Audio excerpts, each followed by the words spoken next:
Kanye West once said, "Words are walls. I'm trying to speak sky."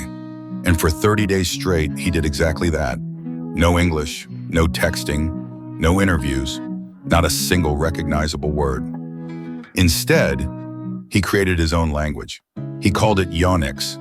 It began during a studio session. A beat dropped. Someone asked, "What do you think, yeah?" He closed his eyes and replied, "Grun, falava, si." The room went quiet. The engineer blinked. "Sorry, what?" Kanye repeated it louder, slower.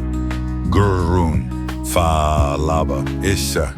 Then he nodded and pointed at the speakers like it all made sense. That was day one. By day two, he banned all English from his team. Post-it notes were replaced with symbols. Meetings turned into miming sessions. If someone slipped up and said a regular word like yes, Kanye would shake his head slowly and whisper, "The tongue has been colonized." He claimed the alphabet was a cage for thought, so he drew new letters, squiggles, spirals, sounds that had no spelling. He described them as emotion maps. He created an entire Yeonics dictionary on a chalkboard wall. Some translations included fluv equals inspiration, tra equals inner chaos, zun equals silence that feels like sound, seen equals the feeling of a color you haven't seen yet.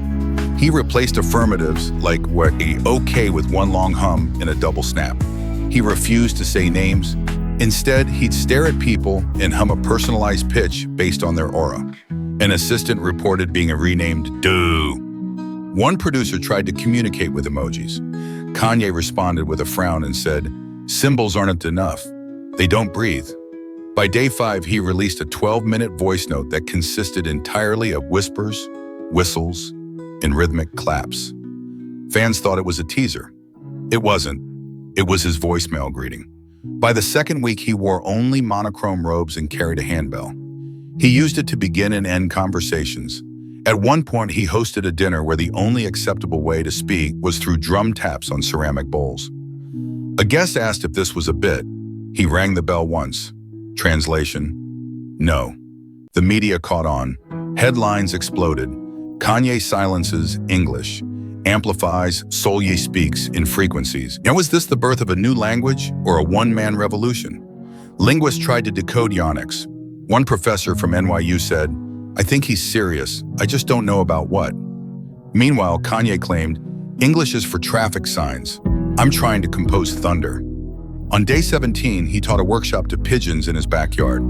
No one knows what was said, but one bird stayed for 4 hours and left with a tiny beaded necklace.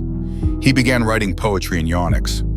One of his verses, loosely translated, read, "Zun the mind, flow of the self, say where language ends and light begins." By day 24, he launched a Yeonics keyboard app. It had no letters, just shapes, sound pulses, and a vibe pressure slider. It was downloaded 400,000 times in the first week and deleted by most the next day. He even attempted to pitch Yeonics to the United Nations. They declined. His response? Global silence is next. On the final day of his vow, he stood on a hill outside Calabasas at sunset, dressed in all white, surrounded by fog machines and speakers humming a slow, sacred beat.